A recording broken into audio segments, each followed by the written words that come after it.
Study IQ IAS, अब तैयारी हुई अफोर्डेबल। दुनिया जानती है कि नॉर्थ कोरिया जो साउथ कोरिया से टसल के चलते अमेरिका और जापान को डायरेक्टली चैलेंज करता रहता है।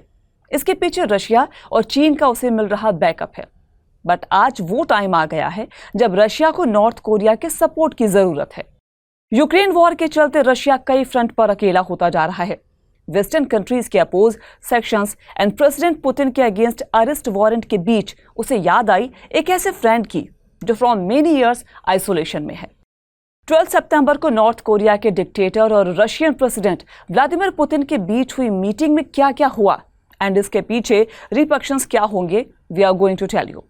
वेलकम टू स्टडी IQ, आप देख रहे हैं जियो पल्स। आपके साथ मैं हूं शिवानी।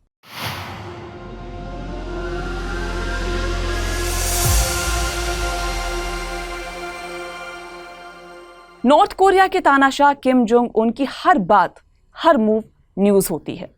जब 11 सितंबर को किम जोंग अपनी स्पेशल ट्रेन से रशिया के लिए चले तो पूरी दुनिया में एक अलग सेंसेशन शुरू हो गया। किम रशिया के प्रेसिडेंट व्लादिमीर पुतिन से मुलाकात करने वाले थे। 12 सितंबर को रशिया के कॉस्मोड्रोम सिटी में पुतिन ने किम जोंग उन का वेलकम किया।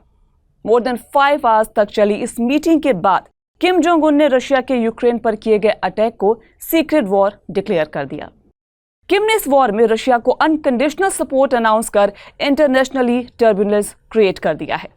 लेकिन आपको बता दें कि इस मीटिंग का बेस रेडी हुआ था अराउंड 2 मंथ बिफोर।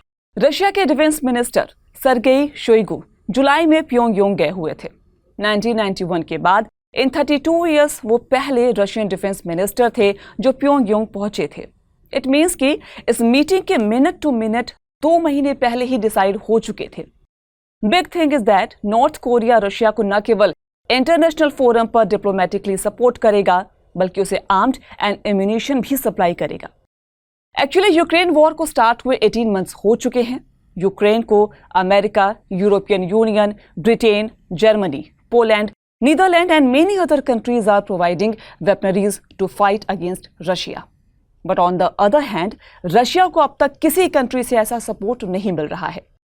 फ्रांस ने चाइना पर रशिया को आर्म्स सप्लाई करने का आरोप लगाया था, but other countries are silent on this. Last 18 months में रशिया के आर्म्ड एंड एम्यूनिशन का स्टॉक तेजी से कम हुआ है। For near future there is no sign कि दोनों कंट्रीज सीज फायर के लिए तैयार होंगी। तो ऐसे में रशिया को तुरंत आर्म्स एंड एम्यूनिशन का बड़ा स्टॉक चाहिए होगा। एंड नॉर्थ कोरिया इस मामले में एक रिच कंट्री है।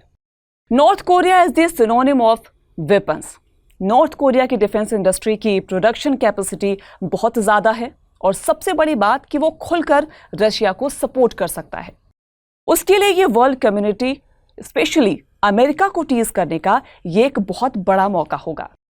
नॉर्थ कोरिया को रशिया का सपोर्ट पहले से ही है, बट अब नॉर्थ कोरिया अपने इस पुराने दोस्त से उस पर लगे इंटरनेशनल बैन्स को टैकल करने में हेल्प चाहता है। In the exchange north Korea ने रशिया से इकोनॉमिक सपोर्ट की मांग की है। नॉर्थ कोरिया पर इंटरनेशनली कई सेक्शंस लगे हुए हैं।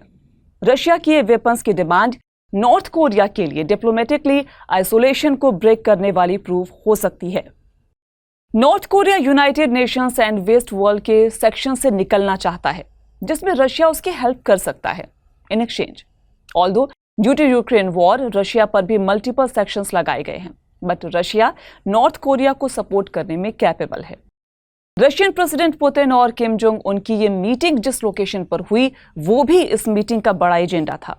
ये जगह थी कॉस्मोड्रोम सिटी के remote Serbian rocket launching site.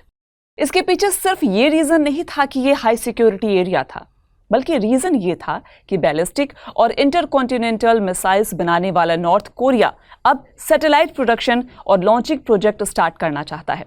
That's why Kim Jong Un की इस रशिया विजिट की शुरुआत Soyuz 2 space rocket launch facility से हुई है। पुतिन एंड किम की इस मीटिंग में यह डिसाइड हुआ कि रशिया नॉर्थ कोरिया के सैटेलाइट बिल्ड करने में हेल्प करेगा। किम से मिलकर पुतिन ने खुशी जताते हुए क्लियरली कहा कि नॉर्थ कोरिया के लीडर को रॉकेट डेवलपिंग टेक्नोलॉजी में कीन इंटरेस्ट है और रशिया इसमें उनकी पूरी हेल्प करेगा।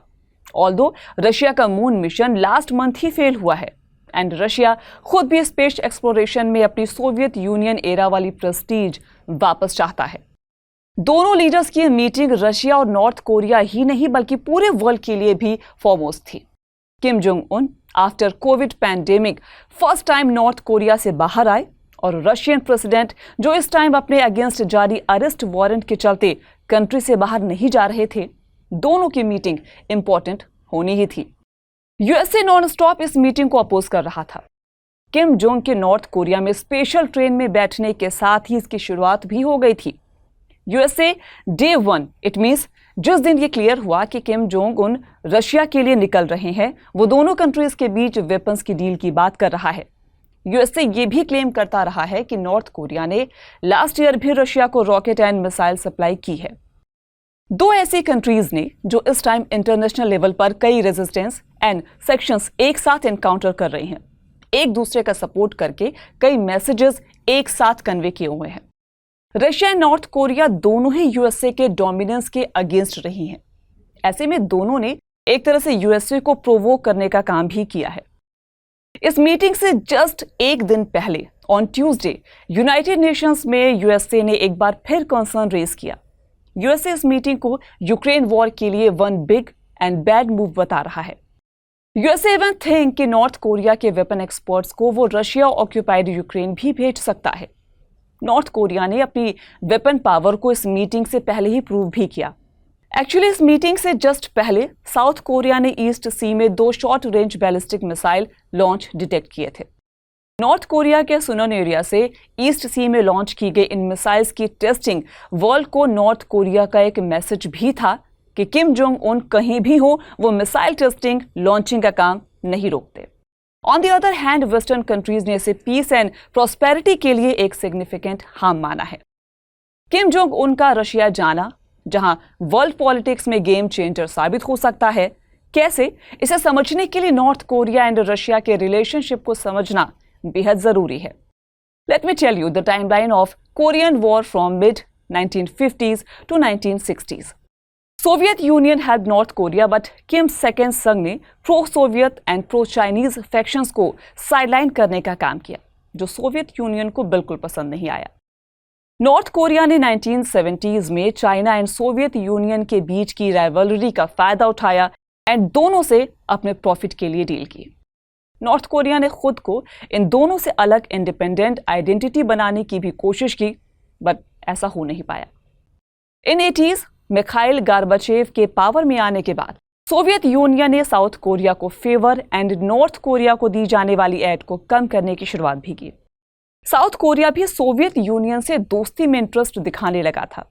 इन 1990s with the fall of Soviet union north Korea को दी जाने वाली सारी इकोनॉमिक एंड सिक्योरिटी हेल्प रोक दी गई। रशिया को लीड कर रहे प्रेसिडेंट बोरिस येल्सिन ने साउथ कोरिया के साथ फ्रेंडशिप में बेहद ज्यादा इंटरेस्ट दिखाया। After the death of Kim second संग नॉर्थ कोरिया में हालात और भी ज्यादा बिगड़ गए and country phases devastating famine. In 2000, after its first election, as a president, Putin ने नॉर्थ कोरिया के साथ फ्रेंडशिप रिस्टोर करने में इंटरेस्ट शो किया। किम जोंग सेकेंड के साथ मीटिंग करने के लिए वो प्योंगयांग भी गए एंड फ्रॉम हियर यूएसए के मिसाइल डिफेंस प्लान के अगेंस्ट एक होने की स्टार्टिंग शुरू हो गई। In 2001 and 2002, Putin host Kim Jong second for 2 times. But from mid to late 2000 Russia ने यूएन सिक्योरिटी काउंसिल को 2 बार नॉर्थ कोरिया के अगेंस्ट सपोर्ट किया। रशिया ने न्यूक्लियर वेपन्स का यूज रोकने के अगेंस्ट उसके सिक्योरिटी एंड इकोनॉमिक बेनिफिट्स रोकने में Japan, USA, China and south Korea block को भी सपोर्ट किया। किम Jong second died in August 2011. Kim Jong-un then came into power. In 2012, Russia agreed to write off 90% of North Korea's estimate 11 billion debt. But in 2016 to 17, when Kim Jong-un accelerated North Korea's nuclear and missile test, Russia supported UN Council sections. Then in 2018-19, Kim Jong-un started the diplomatic talks with the USA and South Korea. But after the 2 unsuccessful meetings with them, USA President Donald Trump, Kim Jong-un travels to Russia for first time. Although meeting was not fruitful. But last year, North Korea ने Russia को खुलकर support किया। North Korea ने waste की hegemonic policies को Russia के Ukraine पर attack के लिए रिस्पॉन्सिबल भी माना। एंड कट टू 12 सितंबर 2023, वो डेट जब किम जोंग उन एक बार फिर से रशिया पहुंचे। इस बार केवल हेल्प मांगने नहीं बल्कि हेल्प करने भी। नाउ वी हैव टू सी ये बनती बिगड़ती फ्रेंडशिप अब किस पाथ पर आगे बढ़ेगी। रशिया यूएन काउंसिल में नॉर्थ कोरिया पर क्या स्टैंड लेगा and north Korea Ukraine war में रशिया की हेल्प कैसे करेगा। एट द एंड एक इंटरेस्टिंग पॉइंट और भी है, वो है किम जोंग उनका ट्रैवल करने का तरीका। 4 साल बाद अपनी कंट्री से बाहर निकले किम जोंग उन ने अपनी जर्नी ट्रेन से पूरी की।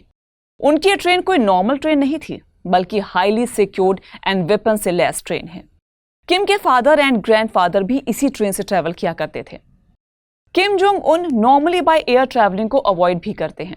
इंटरेस्टिंगली ये ट्रेन किम के ग्रैंडफादर को सोवियत लीडर जोसेफ स्टालिन ने अर्ली 50s में गिफ्ट दी थी। 1950s में कोरियन वॉर के टाइम इसी ट्रेन को हेडक्वार्टर के रूप में यूज किया गया था। इवन किम जोंग इल की डेथ भी 2011 में ड्यूरिंग ट्रैवलिंग इसी ट्रेन में हुई थी। आज के जियो प्लस में बस इतना ही। नेक्स्ट एपिसोड में किसी नए टॉपिक के साथ आपसे फिर मुलाकात होगी। तब तक अपना ख्याल रखिए। Goodbye. Study IQ IAS अब तैयारी हुई अफोर्डेबल।